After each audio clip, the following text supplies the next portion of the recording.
저에게는 이제 징크스가 하나 있습니다. 어떤 징크스냐면 뭔가 의욕을 가지고 야 이건 내가 꼭 해내야 돼. 이건 정말 하면은 너무 좋을 것 같아. 하나님도 이걸 얼마나 기뻐하실까. 막 이러면서 정말 죽기 살기로 뭔가를 매달리고 파고 뭔가를 해내잖아요. 거의 제대로 마무리를 해본 적이 잘 없습니다.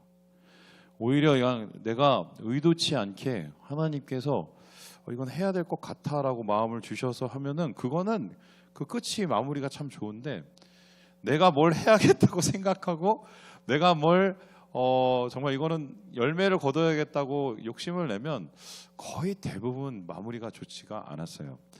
제가 최근에 몇 년 동안에 가장 쓰디쓴 열매, 제가 열심히 하고 제가 가장 힘을 내고 가장 중점적으로 했었던 것 중에 가장 열심히 했던 것 중에 가장 쓰디쓴 열매가 뭐냐고 물어보면 여러분 뭐 믿으실지 모르겠지만 어웨이크 예배입니다. 충격적이죠. 어웨이크 예배가 지금 시작한 지가 2년 반이 넘었습니다. 2003년 3월에 시작을 했습니다. 그때 어떤 마음으로 시작을 했냐면 청년들 사역을 하는 게 이 정부에 의외로 많이 없는 거예요. 그리고 그 청년 사역이라는 게 되게 뭐랄까요, 그 어른 사역에 곁다리로 하는 그런 느낌이 들어서 나는 좀 이렇게 새롭게 청년을 중심으로 교회를 재편하고 청년다운 예배를 좀 만들고 싶다, 이런 마음이 막 이제 올라왔습니다. 그래서 뭐 서치하고 여러 가지 예배도 다 다녀보고 이러면서 뭐가 필요한지 리스트를 쫙 뽑았습니다. 그래서 1번 찬양팀이 일단 필요하겠다. 제대로 된 악기, 제대로 된 구성, 제대로 된 연주. 그리고 나서 기도를 했는데 마침 하나님께서 음악하시는 분들을 우리에게 보내주셔서 그 퀄리티의 음악의 밴드를 이제 갖게 되었어요. 야, 이거 하나님 인도하시는구나. 그 다음에 이제 찬양팀을 꾸려야 되는데 이 청년들 되시는 분을 다 끌어 모아서 야, 너 인도해, 열심히 해. 그리고 막 같이 인도를 하고 뭐 하고 다 했습니다. 그리고 돌아다니다 보니까 뭐 이런 조명 같은 게 되게 중요하더라고요. 할지도 모르는데 돈이 없어서 그 당시에 돈 500만 원을 들고 재료만 사다가 이은하 전도사님 뒤에서 뭐 욕을 하고 계셨겠죠. 밑에서 열심히 일하시고 제가 위에 올라가고 붙이고 이러면서 또 조명도 이렇게 만들고 이제 모든 게 갖춰졌어. 그리고 우리 청년들 이제 모으면 돼. 이러면서 이제 예배를 시작하게 된 거죠. 그래서 처음에 예배를 하다가 또 한 가지 꿈이 생겼습니다. 야, 이 찬양팀을 통해서 새로운 찬양을 만들고 또 그 찬양을 우리가 부르면은 뭔가 좀 의미 있게 의정부 혹은 경기 북부에서 우리 예배의 한 점을 찍겠구나, 이렇게 얘기하고 갑자기 또 하나님께서 영감을 주셔서 워십곡을 제가 10곡을 갑자기 한 달 만에 작곡을 했습니다. 안 믿으시죠? 그리고 그 중에서 2곡을 돈을 350만 원을 들여서 편곡을 하고 한 곡은 앨범을 냈어요. 잘 모르시죠? 예. 그런데 모든 게 다 수포로 돌아갔습니다. 모든 게 다. 한 1년을 정말 다 쏟아부은 게 어느 날 갑자기 다 수포로 돌아갔어요. 그러면서 되게 허탈해졌습니다. 물론 그 사이에 갑자기 교회가 하나가 되는 바람에 이건 제가 전혀 의도치도 않았는데 하나님께서 인도해 주신, 이건 또 다 잘 됐잖아요. 이게 징크스인데 고민에 빠졌어요. 왜 이 예배의 시작이 그렇게 내가 꿈꾸고 아름다운 것들이 왜 이렇게 안 됐을까?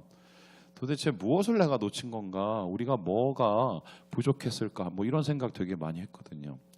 그러면은 이제 뭐 비교를 해야 될 대상이 있잖아요. 뭔가 예배를 통해서 완성되고 아름답고 선명한 그 그림이 있는 그 비교 대상이 있어야 되는데 이제 그거를 결국 성경에서 찾으면 한 가지밖에 없어요. 뭐냐? 초대교회. 초대교회에서 예배 드리지 말라고 그래도 예배 드리고, 예배 드리면서 너무 좋아서 예배를 드리고, 예배 가운데 열매를 거둬서 예배를 드린 거 아니에요. 그래서 그 초대교회하고 우리의 그 당시 예배가 뭐가 다르고 우리가 뭘 넣었는지 한번 고민을 했는데, 흥미롭게도 초대교회 예배의 모습이 여러분이 생각하는 거하고는 좀 상상이 되게 좀 달라요. 자, 질문해 보겠습니다. 우리가 지금 여기 한 뭐 30명, 40명 모였습니까? 초대교회는 예배를 일단 어디서 드렸는지 아세요? 집에서 드렸습니다. 그리고 이렇게 여러분들 앞에서 보고 드린 게 아니라 식탁을 크게 펴놓고 우리로 따지면은 밑에 그 카페에서 둘러 앉아서 예배를 드렸어요. 그래서 보통 예배 인원이 어느 정도였냐면요. 지금 우리처럼 30명, 40명, 이게 50명, 100명 이게 아니라 고작 해봤자 20명 내외였습니다. 그럼 20명 내외가 어떤 예배를 드렸느냐? 여기에 대해서 사람들이 초대교회 예배를 참여를 하고는 혹은 그걸 경험하고 듣고는 충격을 받았는데 그 전에 보던 예배하고는 전혀 다른 모습의 예배였단 말이에요. 이거를 조금 현실적으로 각색해서 기록한 책이 있는데 바로 1세기 교회 예배 이야기라는 책입니다. 이 이야기는 뭐냐면 한 가상의 인물을 통해서 이 사람이 초대를 받아서 브리스길라 아굴라의 집에 가서 거기에서 예배를 드리는 장면이 나오는데 그 후에 이 팩션이죠. 그 소감을 이렇게 마무리를 하고 있어요. 우리 같이 한번 읽어볼까요? 시작. 나는 오후에 집을 나선 후 일어난 일에 대해 돌이켜 보았다. 내 예상과는 아주 달랐지만 대체로 그날 저녁이 즐거웠다. 사람들 자체가 확실히 인상적이었다.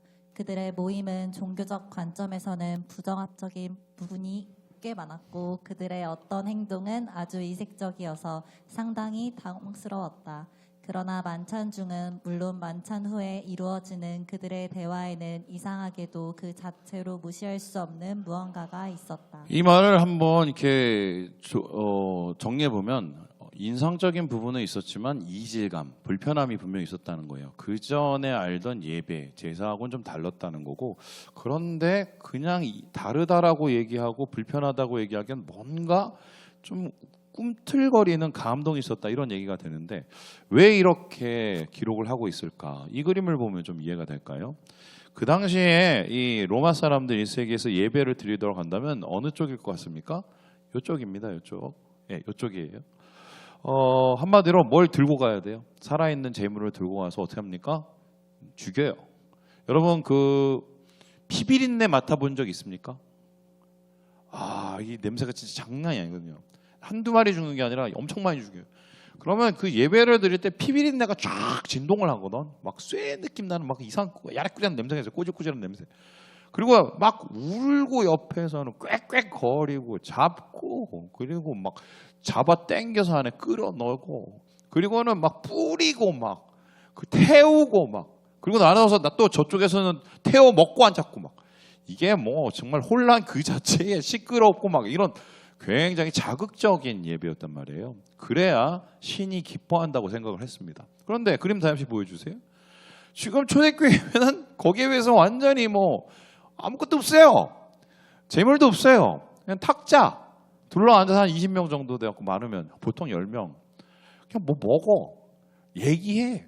그러다가 막 갑자기 울어. 노래 불러. 그다음 막 갑자기 같이 뭐 기도를 해. 이게 예배였단 말이에요. 그 사람이 이제 머리가 복잡해지는 거예요. 이게 뭐 예배야? 우리가 알던 거하고 좀 다르네? 불편하네? 그런데 뭔가 이 사람들이 이렇게 하는 건 이유가 있지 않을까? 요 얘기인데요. 이러한 예배의 모습을 이제 박영효 교수라는 분이 다시 추가를 해서 보강을 해서 얼마 전에 책을 냈는데 이게 뭐냐면은 우리가 몰랐던 1세기 교회라는 책입니다. 이 책에서 좀 보강을 해서 1세기 초대교회에서 드렸던 원래 모습의 원형의 예배를 크게 세 가지의 그 특징을 이야기하고 있어요. 이 첫 번째는 보시다시피 제사, 희생제사 안 드리고 모여서 예배를 드립니다. 두 번째는 뭐냐면 제사를 드리기 위해서는 막 되게 절차가 되게 중요하거든요. 형식이 중요하거든요. 이게 아니라 그 사람들이 뭘 믿는지 같이 얘기하고 공유하고 나누는 내용 자체가 중요한 예배였단 말이에요. 그리고 제일 핵심적인 게 뭐냐면 이 예배는 차별이 없었습니다. 옛날에 이 시대에는 계급이 있었고 계층이 있었어요. 그래서 같은 계급끼리 놀았고 같은 계층끼리 만났습니다. 특별히 이게 이루어지는 게 언제냐면 식사 자리였어요. 제가 무한박가입니다. 무한박씨세요. 근데 저희 집안은 양반이라고 저는 믿고 있는데 여러분 아실지 모르겠지만 우리나라의 80%는 다 쌍놈들이었습니다. 저도 쌍놈일 가능성이 더 많아요.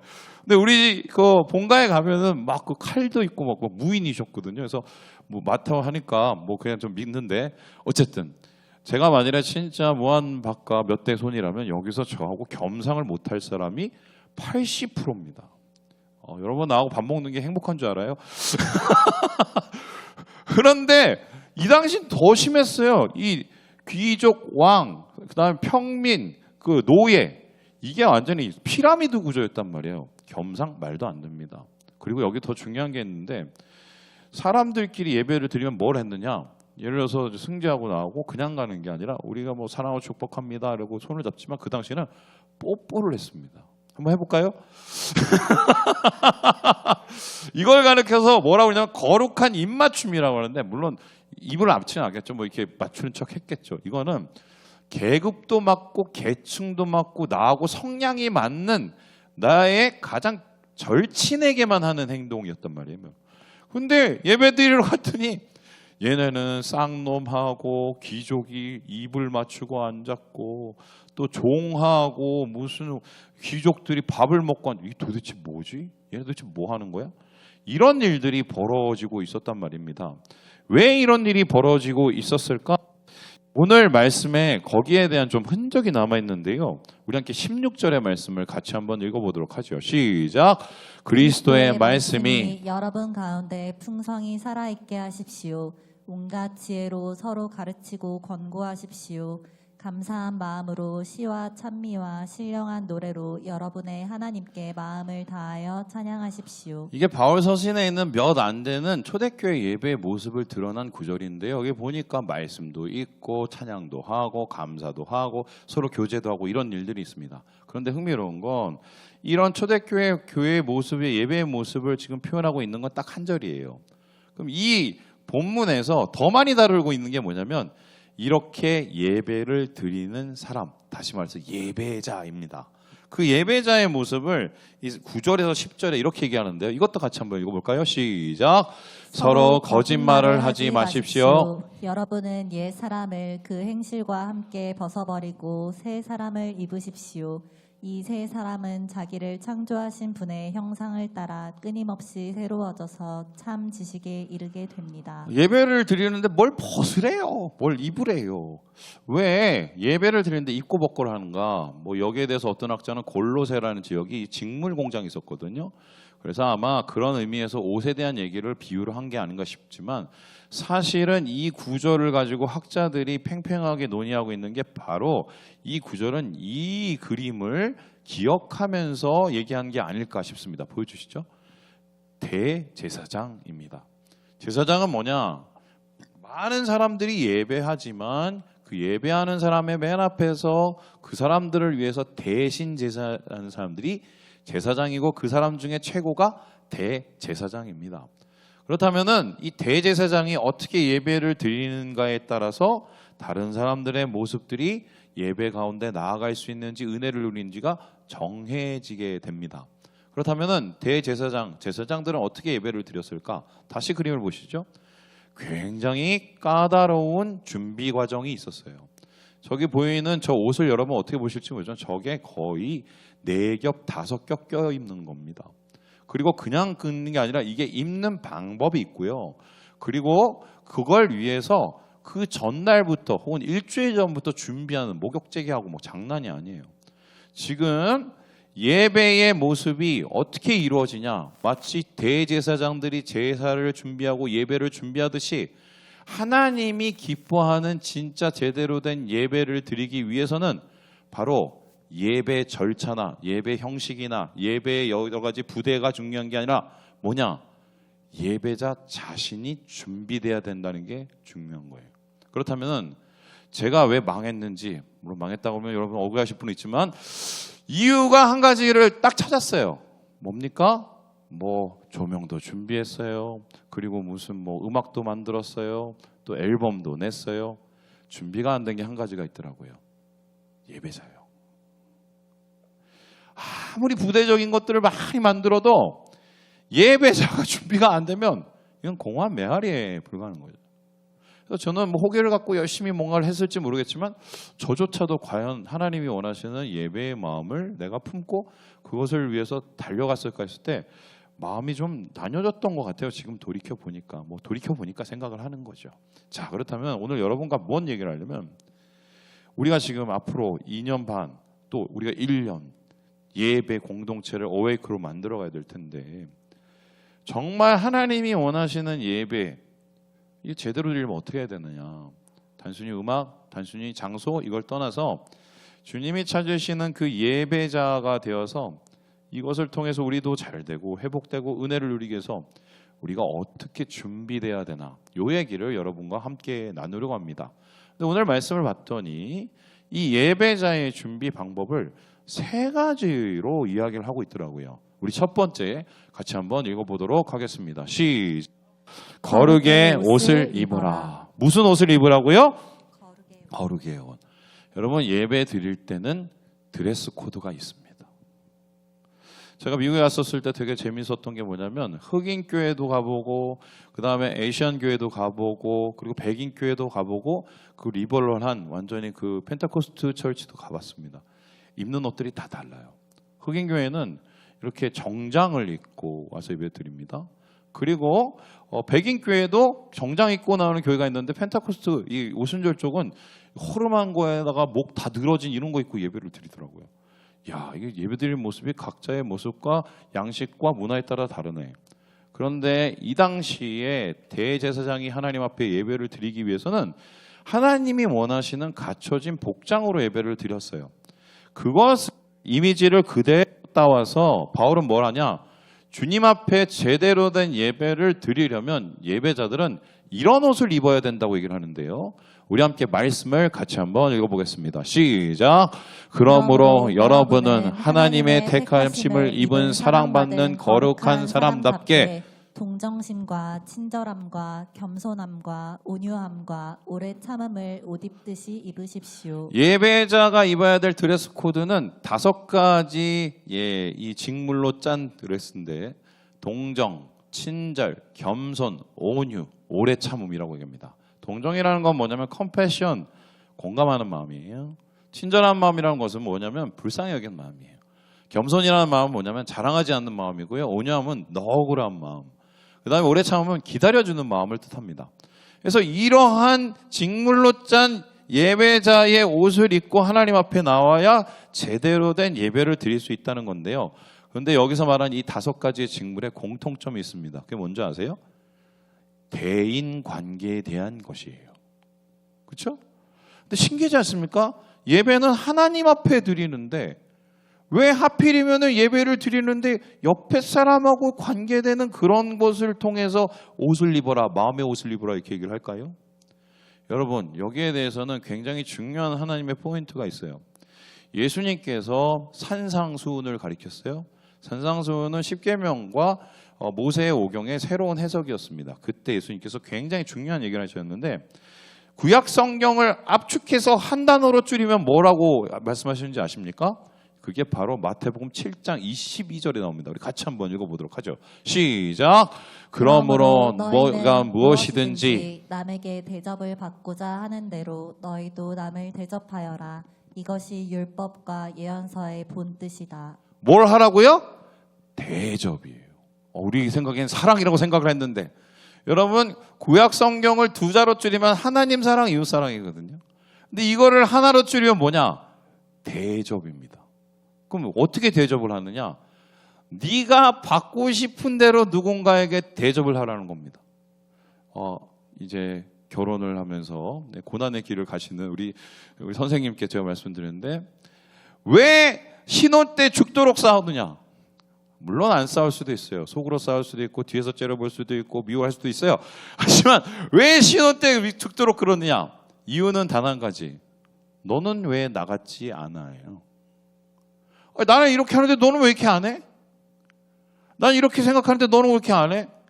난 마땅히 이렇게 해줘야 되는데 너는 그렇게 안 해줘? 여러분 이렇게 되면 서로 싸우죠? 이건 대접이 아니라 뭡니까? 대적입니다. 대접은 뭐냐?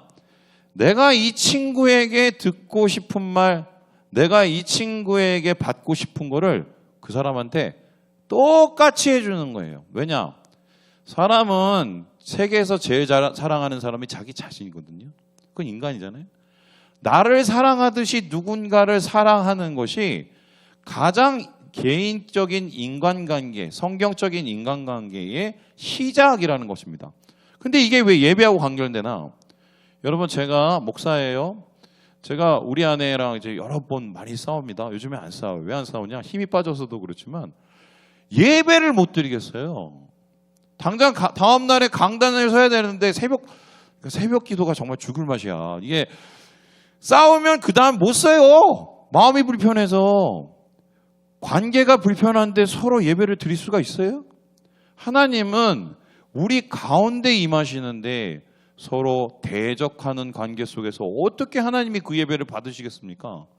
그래서 제대로 된 예배를 드리기 위해서는 우리의 마음속에 서로에 대한 대접할 수 있는 그 너그러운 마음들로 옷을 입고 출발하지 않으면 안 된다. 이렇게 하나님께서 이야기하고 계십니다. 그럼 두 번째로 제대로 된 예배를 드리기 위해서 예배자는 무엇을 준비해야 될까요? 우리 같이 한번 읽어보도록 하겠습니다. 시작! 사랑의 띠를 매라. 여러분, 옷을 입고 나서 중요한 것은 그 당시에 바지가 없었습니다. 그럼 그대로 이제 제단에 올라가면 뭐냐면 여기 안에 있는 게 다 보입니다. 그래서 이 제사장의 옷의 패션의 완성은 뭐냐? 끈을 매는 겁니다. 끈을 맨다는 건 뭐냐면 이제 모든 것이 다 준비됐다는 얘기입니다.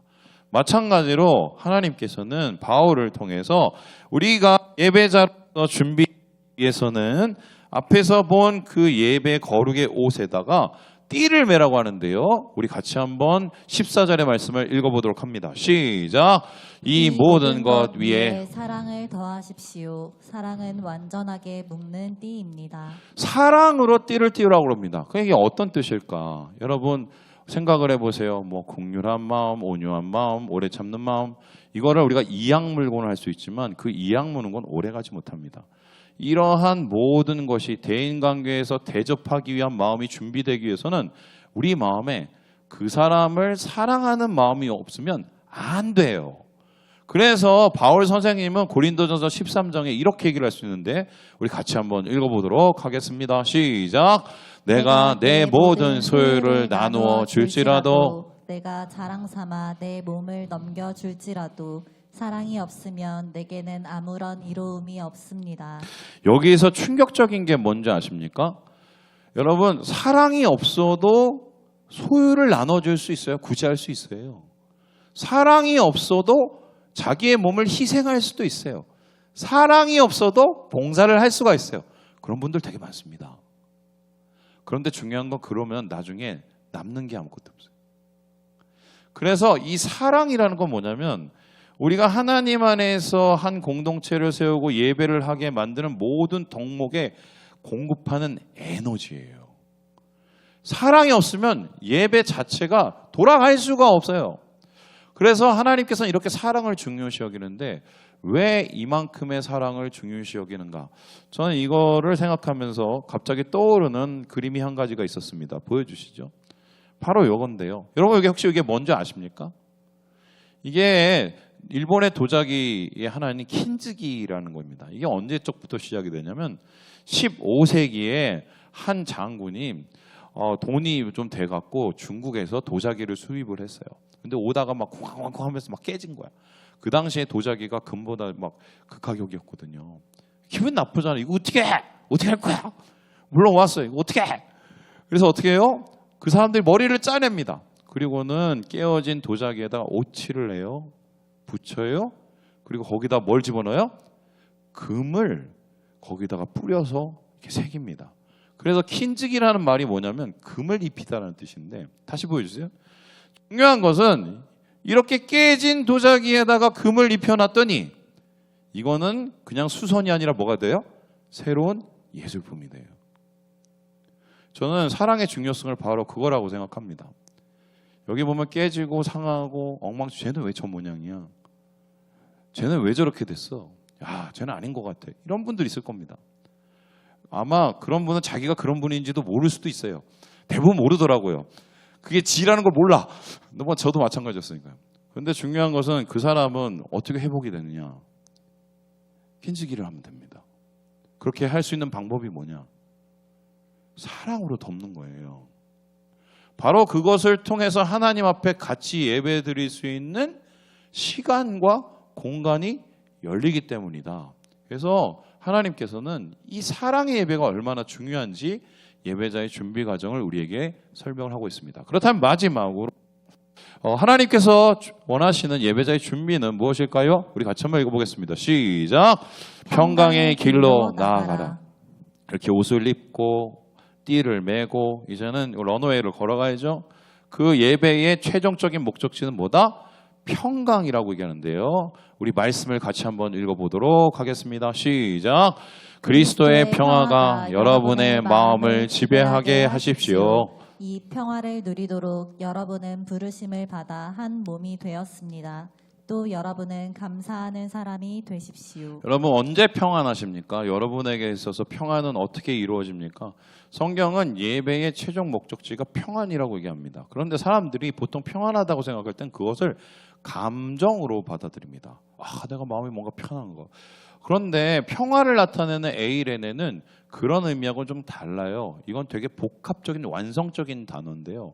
특별히 오늘 이 평강을 이루는 방법을 감정이 아니라 뭐라고 그러냐? 다시 한번 보여줄까요? 이것을 지배하게 만든다는 거예요. 그러면 어떤 의미가 되냐?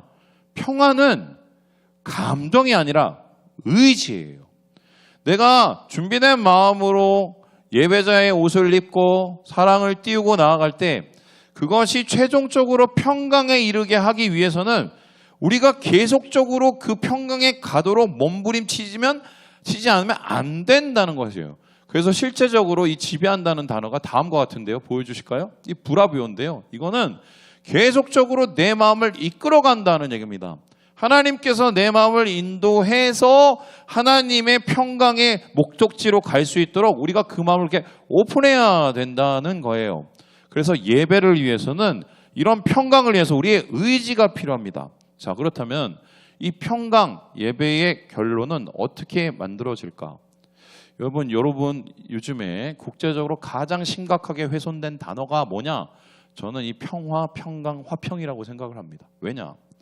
저기 미국에 있는 머리 노란 그 할아버지가 평화상 받겠다면서 세계에 가서 여기저기 다 둘쑤셔놓고 완전히 세계를 완전히 막 불을 질러놓고는 그리고는 평화상을 받겠다고 어떻게 합니까? 전쟁을 자기가 그치겠다고 합니다. 그리고는 전쟁하는 데 가갖고 야 니네 내일까지 멈춰.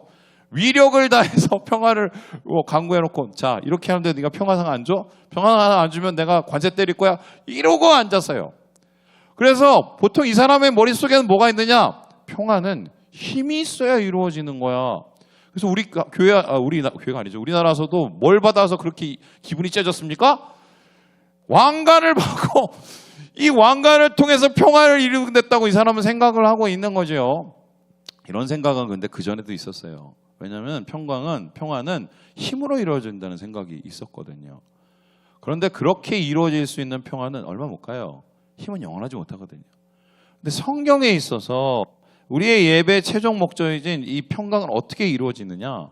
여기에 대해서 에베소서에 바울은 이렇게 얘기합니다. 같이 한번 읽어보죠. 시작. 그리스도는 우리의 평화이십니다. 그리스도께서는 유대 사람과 이방 사람이 양쪽으로 갈라져 있는 것을 하나로 만드신 분이십니다. 그분은 유대 사람과 이방 사람 사이를 가르는 담을 자기 몸으로 허무셔서 원수된 것을 없애시고 한마디로 평화는 왕관에서 나오는 게 아니라 자기 몸을 허무는 찢는 십자가에서 나오는 겁니다. 그럼 내가 예배 가운데 하나님의 최종적인 목표인 그 평화를 누리기 위해서는 어떻게 합니까? 죄송한 얘기인데 누군가는 십자가를 져야 돼요. 그러지 않으면 주님의 평화는 나타날 수가 없어요. 여러분 이런 생각은 빨리 포기하셔야 돼요. 어떤 생각이냐? 야, 저 교회 가봤더니 뭔가 막 감동이 있고 막 충만하고 막 여러분 충만하고 감동이 있을 수 있는데 여러분 거기서 흥분하고 돌아올 수 있는데 집에 가봐요. 다 말짱 꽝이에요. 왠지 아십니까? 십자가가 없어서 그래요. 하나님께서 주시는 예배의 최종 목적지인 그 평강의 길로 가기 위해서는 누군가는 십자가를 져야 돼요. 누군가는. 저는 이런 얘기 진짜 너무 압니다. 가정 속에서 그 평강을 이루기 위해서 고생하시고 희생하시고 뭐 저도 그랬어요. 저도 평안하지 못한 가정이었어요. 정말 괴로운 가정이었어요. 그런데 그런 인생을 살다 보면 어떻게 되는지 아십니까? 너무 힘들어요. 포기하고 싶고 내가 꼭 이걸 내가 해야 돼? 뭐 이런 생각이 듭니다. 그런데 이런 분들에게 제가 희망적인 위로를 하나 드리자면 바로 오늘 17절인데요. 같이 한번 읽어보겠습니다. 시작! 그리고 말이든 행동이든 무엇을 하든지 모든 것을 주 예수의 이름으로 하고 그분에게서 힘을 얻어서 하나님 아버지께 감사를 드리십시오. 여기서 보세요. 내가 교회의 예배의 평강을 위해서 십자가를 지고 가는 그것을 뭐라고 얘기합니까? 주 예수의 이름으로 하는 거라고 얘기합니다. 그럼 뭐예요? 그렇게 십자가를 지는 것 자체가 이미 예배예요. 예배. 그리고 하나님께서는 거기서 끝나지 않고 그렇게 하나님 앞에 자기의 십자가를 지고 주의 평강을 위해서 살아가는 사람들을 내버려 두지 않고 뭘 한다고 그럽니까? 힘을 더해 주신대요. 예배의 감격은 잠시 잔순간의 엑스타시가 아니고요. 그 예배를 통해서 하나님께서 나를 붙잡아 주신 힘을 공급받는 그거거든요. 그건 오늘 내가 이 예배를 위해서, 이 공동체를 위해서 십자가를 지는 그 행위가 없으면 불가능해요. 불가능해요. 자, 여러분 오늘 총회라고 들었습니다. 총회는 어떤 날이냐? 우리의 민낯이 드러나는 날이다. 옛날에는 총회할 때 회장 되려고 뭐 내가 회장 되면 뭐 하고 이런 뭐 분위기였는데 최근에는 뭐 거의 회장을 떠맡기듯이 떠맡기고 회장을 하면은 서로 안 하려고 하고 이게 십자가라 그런 거죠. 그만큼 힘들다는 소리죠. 참 안타깝습니다. 뭐가 안타깝냐? 두 가지인데 그렇게 열심히 해서 뭔가를 노력하고 교회를 위해서 희생하고 또 예배를 위해서 봉사하고 이런 분들이 시간이 좀 지나면 그냥 다운해갖고 저 밑에 깔려서 1년 지나면 거의 막 그거 안타깝고 두 번째 안타까운 게 뭐냐면 그걸 바라보면서 뭐 그래 나는 내년에 꼭 하지 말아야지 이런 건 더 안타깝고 그보다 더 안타까운 건 뭐냐면 내가 옛날에 했는데 쟤도 저러구나 그러면서 아무것도 안 하는 건 더 안타깝습니다. 그래놓으니 어떻습니까? 예배를 드리고 예배자를 하나님께서 찾으시는데 평화로 이끄시는 하나님의 그 예배 가운데 누군가 십자가를 지는 사람을 찾는데 없어요. 없어. 그 지면 그냥 난 죽는 거야. 없어요. 지금 이런 상황이거든요. 저는 개인적으로 이번에 진짜 이분들 정말 고생했다고 생각합니다. 우리 한번 박수 한번 칩시다. 또 이걸 치면서 나는 절대 되면 안 돼. 난 근데 십자가를 진 사람들이에요. 우리 또 시작해야 되거든 1년을. 어떻게 하실 거예요? 여러분 주님은 혼자 십자가를 지고 가셨지만 우리는 같이 지고 가는 거예요. 예배자이기 때문에. 그래야 안 외롭잖아. 집으로 돌아가면 발걸음이 허망하진 않을 거 아니야. 제가 그게 안 돼서 망한 거예요. 음악도 있고 공간도 있고 조명도 있고 함께 지는 십자가가 없어서 함께 지는 십자가. 총회를 앞두고 말씀을 전했습니다. 함께 십자가를 지고 주님의 평강의 예배의 끝을 향해서 목적지를 향해서 나아가는 오에코스 되시기를 주님의 이름으로 축원합니다.